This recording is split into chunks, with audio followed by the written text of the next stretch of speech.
Salut les amis, bienvenue sur Novelas Passion, la chaîne dédiée au résumé de vos telenovelas préférées. J'espère que vous allez bien et que la santé ça va, quant à moi je vais super bien. Dans cette vidéo, je vais vous faire le résumé de l'épisode 103 de votre série préférée Jodha Akbar. Cet épisode est marqué par le retour émouvant de Jodha au palais royal d'Agra et de sa réconciliation avec Jalal. Alors restez bien jusqu'à la fin pour être sûr de ne rien rater. L'épisode commence avec Jodha qui souhaite bon voyage aux pèlerins et dit qu'elle espère que cette aide qu'elle les apporte les aidera à payer la taxe pour le pèlerinage. Alors elle remet des présents et de l'argent aux paysans. Un messager arrive et dit à Jodha qu'un message leur est arrivé d'Agra. Il a été annoncé que le roi a aboli la taxe de pèlerinage aux hindous dans l'empire moghol et tout le monde est content. Jodha dit que le roi a rendu un fier service à la population et il sera béni pour cette action. Les paysans disent vive l'empereur Jalal. De l'autre côté, Maham se dit qu'elle en a assez fait pour Jalal.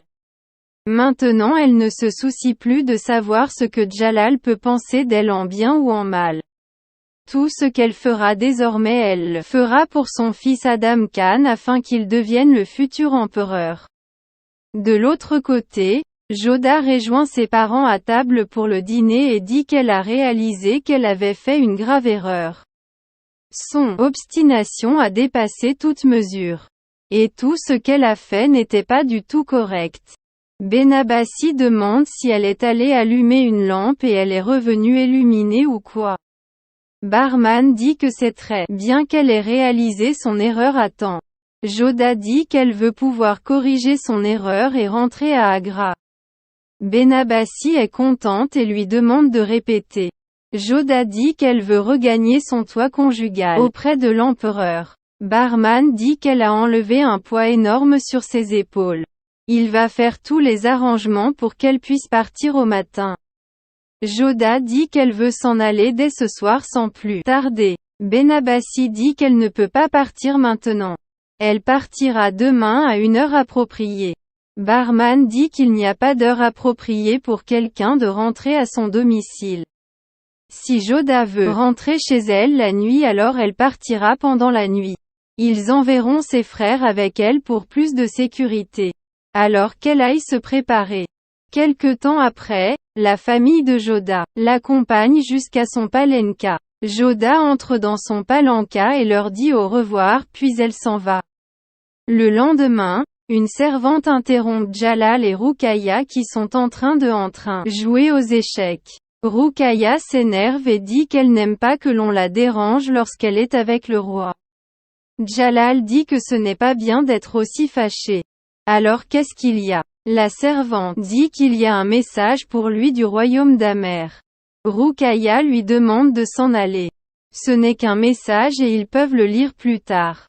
Jalal dit qu'il doit à tout prix prendre connaissance de son contenu. Ça peut être important. Alors il s'en va prendre le message aux soldats qui lui disent que c'est le roi Barman qui l'envoie. Ensuite il demande à Ruqayya de lui lire ce message. Ruqayya lit le message dans lequel le roi Barman dit à Jalal qu'il est très content de partager la nouvelle avec lui que Jodha a décidé de revenir à Agra. Avant même que cette lettre ne soit partie, Jodha a quitté Agra avec ses frères. Lorsqu'il recevra ce message elle aura sans doute couvert une bonne partie du trajet.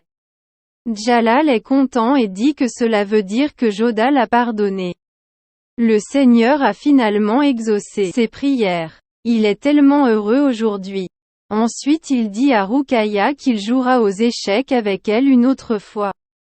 Mais pour l'instant il doit faire les arrangements pour accueillir la reine Jodha. Puis il s'en va dans la chambre de sa mère et lui dit que son épouse et sa fille adorée est en train de revenir au palais.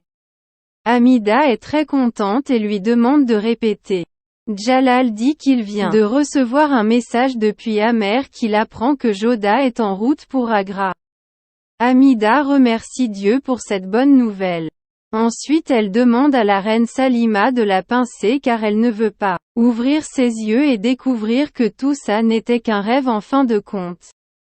Jalal dit que ce n'est pas un rêve, c'est la réalité. Il est bien conscient de l'erreur qu'il a commise mais il n'a jamais cessé d'espérer qu'elle lui pardonne un jour. Hamida dit qu'elle veut qu'il tire des leçons de son passé et qu'il fasse de sorte que son futur soit amélioré. Elle espère que ce nouveau départ sera particulièrement magnifique. Elle veut que Joda soit accueilli de manière grandiose. Jalal dit qu'il en sera ainsi. Ce n'est pas seulement les gens de ce palais mais le peuple d'Agra tout entier qui vont célébrer son retour. Alors qu'elle ne s'inquiète pas. L'accueil de Joda sera si grandiose qu'on en parlera dans tous les livres d'histoire. Ensuite il dit à Salima qu'il la confie la charge de la décoration de la chambre de la reine Joda, ainsi que la place de sa statuette sacrée. Salima dit qu'elle va s'occuper de cette tâche avec une immense joie. Elle est très contente de le voir si heureux. Jalal dit que c'est la première fois de sa vie qu'il ressent un tel bonheur. Et il veut vivre pleinement cette sensation. Quelque temps après, Jalal regroupe ses disciples et leur demande de faire attention aux tâches qui leur sont confiées. Alors il dit à Agacha d'envoyer un coursier très rapide sur le chemin qui mène à Amer, afin qu'il puisse l'informer sur tous les endroits où Joda a l'intention de faire des arrêts. Il veut savoir où elle se trouve à chaque instant. Sharifuddin est content du retour de Joda mais pas autant du fait qu'elle retourne dans la vie de Jalal. Ensuite Jalal dit à Mansin qu'il veut que Joda soit accueillie à la manière des nobles Rajputs. Car elle est la fierté de ce palais. C'est pour cela qu'il veut qu'il ne manque de rien lors de sa cérémonie d'accueil. Alors qu'il aille avec quelques officiers à la rencontre de la reine Joda afin de lui apporter une escorte royale digne de sa personne. Elle doit revenir avec splendeur afin d'oublier la peine qu'il avait fait s'en aller. Mansin dit que ses désirs sont des ordres. Puis il s'en va. Jalal dit à Sharifuddin qu'il a la responsabilité de décorer la ville d'Agra tout entière. Alors qu'il habille Agra comme une nouvelle mariée. Il veut qu'un lit de fleurs soit étalé sur sa route. S'il désire il peut prendre Sharabuddin avec lui. Ensuite il dit à Sirtodamal qu'il souhaiterait qu'il repasse sur tous les arrangements à nouveau. Sa Joda doit être accueillie comme personne n'a jamais été encore accueillie. Ensuite il dit être très heureux d'apprendre qu'elle revient. Son esprit et ses épaules sont soulagés d'un poids. Le lendemain, tous les serviteurs du palais sont à l'œuvre pour la décoration du palais afin de rendre l'arrivée de Joda parfait et spectaculaire. Ensuite Jalal demande à Agacha s'il a bien envoyé des coursiers comme demandé. Il souhaite des nouvelles constantes sur l'arrivée de Joda. Agacha dit que ses ordres ont été exécutés à la lettre. Il est très heureux de voir à nouveau le sourire sur son visage. Jalal dit qu'il a bien raison. Le jour où Joda est parti il a perdu toute joie et tout espoir également. Aujourd'hui quand il a reçu la nouvelle de sa venue une lumière a jailli dans l'obscurité de son cœur. Il ne peut exprimer la joie qu'il ressent aujourd'hui. Quelque temps après, Ruqayya rejoint Jalal qui est impatient de l'arrivée de Joda. Alors elle lui dit qu'elle peut très bien comprendre qu'il est impatient de l'arrivée de Joda mais elle n'arrivera pas plus tôt s'il l'attend avec une si grande impatience. Jalal dit qu'elle a raison mais il n'a aucun contrôle sur l'élan de son cœur. Il ne souhaite que la revoir le plus vite possible. Un messager arrive et dit au roi que Joda n'est qu'à quelques kilomètres de distance d'Agra. Et son cortège est arrivé de Chennai-Kheda. Et son cortège sera demain à Agra vers midi. Jalal est content et dit qu'il ne reste que 1 jour et demi d'attente. Ruqayya dit que c'est une occasion de réjouissance mais qu'il la permette de se retirer. Il reste peu de temps et elle a beaucoup de préparatifs à faire. Jalal la remercie et dit qu'il est vraiment heureux de la voir faire tout cela. Ruqayya dit que son bonheur n'est pas différent ni très loin du sien.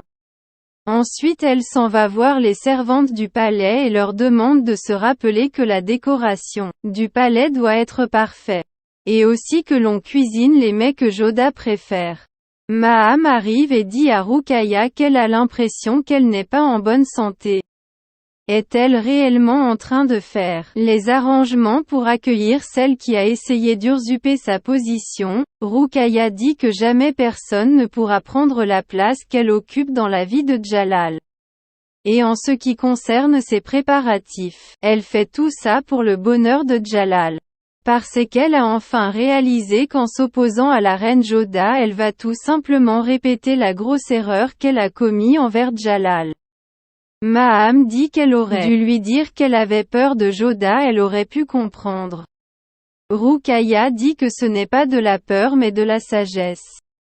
Il est plus intelligent de suivre la direction du vent car ceux qui tiennent tête au vent sont éparpillés exactement comme elle l'a été. De l'autre côté, Joda et ses frères font un arrêt en chemin et trouvent Mansine. Celui-ci dit qu'il est venu à leur rencontre parce que il va l'escorter jusqu'à Agra. Les arrangements sont faits pour se reposer cette nuit. Ils procéderont en direction d'Agra au lever du jour. De l'autre côté, Resham dit à Maham que les préparatifs pour accueillir Joda prennent l'envergure d'une fête immense. Maham dit qu'elle a tout vu et elle sait ce qui se passe. Elle n'a aucunement besoin de lui dire. Alors qu'elle y aille et qu'elle fasse donc son travail. Adam Khan arrive et dit à sa mère que Jalal a perdu toute sa tête. Il a déplacé le plus grand officier de l'Empire pour le comité d'accueil de Joda. Elle a travaillé si dur, elle a fait de si grands complots. Mais cela servira à quoi? Encore une fois Joda reviendra dans ce palais avec toutes les honneurs. Et lui il va la saluer tête baissée comme il l'a toujours fait. C'est un échec pour eux. Maham dit que cet échec n'est pas pour eux mais pour le sultanat des Moghols. Le sultanat avance vers sa propre destruction. Le sultanat moghol deviendra le sultanat des hindous et leur communauté deviendra une esclave dans son propre sultanat. Adam Khan dit que cela n'arrivera pas tant qu'il sera en vie. Maham dit qu'il ne peut pas l'arrêter non plus. Sharabuddin demande ce qu'ils doivent donc faire. Maham dit qu'un arbre ne meurt pas parce qu'on coupe ses branches. Si on veut le détruire il faut aller jusqu'aux racines. Alors il faut qu'ils éloignent de Jalal tous ceux qui ont une influence sur son esprit et sa prise de décision. Alors qu'ils éliminent d'abord Mansine, Sirtodamal, Agasha et Joda. Pour l'heure le plus dangereux entre eux pour eux est le conseiller Agasha. De l'autre côté, Joda dit à Mansine qu'elle n'arrive pas à comprendre pourquoi il est venu. Car elle venait à Agra. Mansine dit qu'il se trouve que le roi l'a organisé un accueil grandiose. C'est lui qui lui a donné l'ordre de l'accueillir quand elle était en route. Joda demande comment va le roi. Mansine dit qu'il n'allait pas bien jusqu'à ce qu'il apprenne la nouvelle de son arrivée. Mais dès qu'il a su qu'elle venait on dirait bien qu'un immense bonheur a envahi son être tout entier. De l'autre côté, le messager informe au roi que Mansine et son cortège ont bien accueilli la reine Joda. Elle sera arrivée à Agra demain bien avant midi. Jalal est content et lui offre sa bague pour le récompenser. De l'autre côté, Joda demande à Mansine si le roi lui a envoyé un message. Mansine dit que ses yeux disaient qu'il avait beaucoup de choses à lui dire. Mais il ne lui a rien dit de particulier à lui. C'est sans doute qu'il désire parler uniquement à elle. Joda dit qu'elle veut arriver au plus vite à Agra. À cause de son obstination elle s'est faite mal à elle-même. Elle a blessé toutes ces personnes qui l'avaient adoptée dans leur cœur et il la manque énormément. Le lendemain, le roi Jalal ainsi que toute la famille impériale et ses sujets se tiennent à la porte du palais pour accueillir Joda. La reine Joda et son cortège arrivent au palais et les disciples ne cessent de crier son nom. Amida la voit arriver et dit enfin cette interminable nuit est terminée à Agra. La lumière de Joda est revenue chez eux. Le petit Rahim voit Joda arriver et court l'embrasser. Joda salue sa belle maman et prend sa bénédiction. Puis Salima l'accueille avec les rites de bienvenue. Joda regarde dans la foule et se demande où est le roi. La reine Hamida l'invite à entrer dans le palais et là elle aperçoit Jalal. Émue de le voir, Joda fond en larmes. Jalal s'approche d'elle et elle accomplit les rites d'une épouse sur lui. Ensuite ils s'échangent des regards amoureux. Jalal tient sa main et lui demande de venir avec lui. Il l'accompagne jusqu'à dans sa chambre et lui montre toutes les rénovations qu'ils ont fait dans sa chambre afin qu'elle s'y sente à l'aise. Et sa divinité aussi. Joda est très contente. Ensuite le prêtre les appelle pour le rituel et commencer les prières. Salima dit qu'elle ne trouve pas de mots pour exprimer le bonheur qu'elle ressent de voir Jalal et Joda réunis à nouveau. Hamida dit qu'elle non plus. Jalal et Joda font les rites pour l'installation de sa divinité, et prient tous les deux pour compléter l'installation de la statuette sacrée. Quelque temps après, Joda rejoint la reine-mère Hamida dans sa chambre et lui demande comment ça va. Hamida dit qu'elle va bien maintenant. Mais quand elle est partie d'ici sans l'informer, elle était triste. Joda lui demande pardon pour cela. Hamida dit qu'elle n'a jamais supporté les larmes dans ses yeux ni avant ni maintenant. Joda se met à pleurer. Hamida dit qu'elle ne considère pas qu'elle a eu tort de partir depuis Agra. Mais cela aurait été bien mieux si elle l'avait consulté avant. Il est vrai que la punition de Jalal était juste. Mais quelle est donc sa faute à elle? Joda dit qu'elle est désolée. Elle a commis un acte impulsif sous l'influence des émotions qui l'avaient submergée. Hamida dit qu'elle a commis une erreur et il lui faudra recevoir sa punition pour cela. Sa punition est qu'elle ne pourra plus jamais repartir de la ville d'Agra sans sa permission. Joda dit qu'elle accepte volontiers sa punition. Hamida dit que si elle n'était pas partie, Jalal n'aurait pas pris conscience du cœur qu'il y a à l'intérieur de lui. De l'autre côté, Ruqayya dit que Joda ne pourra jamais l'emporter car le jeu du cœur est toujours en cours. Ensuite elle gratifie Tabassum pour cette peinture remarquable. Puis elle dit que jusqu'aujourd'hui celle qui contrôlait l'esprit de Jalal est celle qui contrôlait ce harem. Mais Joda est arrivée et a tout changé les choses. Mais maintenant la chose est intimement liée à Jalal et elle n'accepte jamais la défaite. De l'autre côté, Joda demande à Moti ce que fait ce portrait dans sa chambre. Moti dit que c'est Jalal qui l'a fait mettre. Quand elle n'était pas au palais, le roi passait ses nuits ici dans cette chambre et il fixait sans arrêt ce grand portrait d'elle. Shivani demande à Joda si elle est perdue dans ses pensées à penser à Jalal. Joda la court après et elle se taquine. Quelque temps après, Joda rejoint Jalal dans sa chambre et dit qu'elle a besoin de lui parler. Jalal prend le fouet et lui donne en lui disant de lui administrer une punition pour le crime qu'il a commis. Joda dit que dans ce cas elle aussi doit être punie car elle ne lui a pas dit la vérité quand il le fallait. Et elle est restée obstinée. Ce qui a fait du mal aux gens qu'elle aime. Jalal dit que non, elle n'a commis aucun crime car le criminel c'est lui. Alors il la supplie de lui pardonner. Joda dit qu'à vrai dire elle lui a pardonné il y a longtemps. Elle est revenue ici parce que la personne qu'elle voit devant elle est le souverain qu'elle a toujours voulu voir en face d'elle. Voilà, c'est là que s'achève l'épisode 103 de votre série préférée Joda Akbar. À très bientôt pour une nouvelle épisode, bisous.